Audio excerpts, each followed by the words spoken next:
রোহিতই অধিনায়ক। চ্যাম্পিয়ন্স ট্রফির জন্য ভারতীয় দল 19শে ফেব্রুয়ারি থেকে মেগা ইভেন্ট শুরু হতে চলেছে। বুমরা শামিকে রেখেই 15 জনের দল ঘোষণা।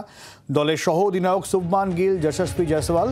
15 জনের দলে ফিরলেন ব্যাটার শ্রেয়াস আইয়ার। হর্ষদীপ সিং, কুলদীপ যাদবকেও 15 জনের দলের সুযোগ।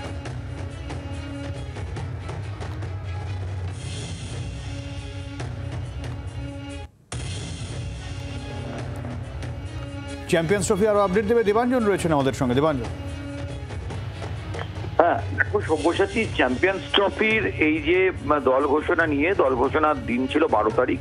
সেই 12 তারিখের পরে চ্যাম্পিয়ন্স ট্রফির আজকে দল ঘোষণা যে 18 বা 19 তারিখ, সেটা ভারতীয় ক্রিকেট বোর্ড জানিয়েছিল। এবং আজকে ভারতীয় ক্রিকেট বোর্ড সেই দল ঘোষণার পর দেখা যাচ্ছে কিন্তু যে বেশ কিছু মুখ বাদ পড়েছে, যেমন তেমনি একই সঙ্গে মোহাম্মদ শামির মতো খেলোয়াড় তারা দলে ফিরেছেন।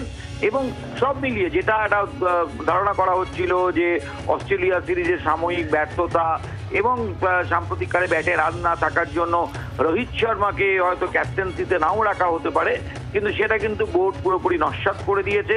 এবং একই সঙ্গে রোহিত শর্মার নেতৃত্বেই চ্যাম্পিয়ন্স ট্রফির দল ঘোষণা করে ভারতীয় ক্রিকেট বোর্ড একদিন আগেই জানিয়ে দিয়েছিল যে রোহিতেই তাদের আস্থা রয়েছে এবং সেই আস্থা নিয়েই তারা চ্যাম্পিয়ন্স ট্রফির জন্য আজকে যে দল ঘোষণা করেছে সেই দল বলা যেতে পারে ভারতীয় ক্রিকেটের নতুন সাফল্যের মুকুটে নতুন পালক যোগ করার জন্য ফেব্রুয়ারি মাস থেকে লড়াই শুরু করবে। সব্যসাচী।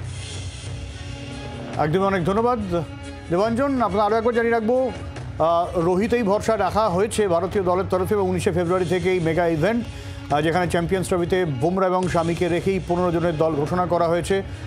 সহ অধিনায়ক শুভমান গিল, যশস্বী আগরওয়াল। 15 জনের দলে ফেরানো হয়েছে শ্রেয়াস আইয়ারকে। হর্ষদীপ সিং, কুলদীপ যাদবকেও 15 জনের দলের সুযোগ দেওয়া হয়েছে। বাংলার আওয়াজ, বাঙালির আবেগ, জি 24 ঘন্টা।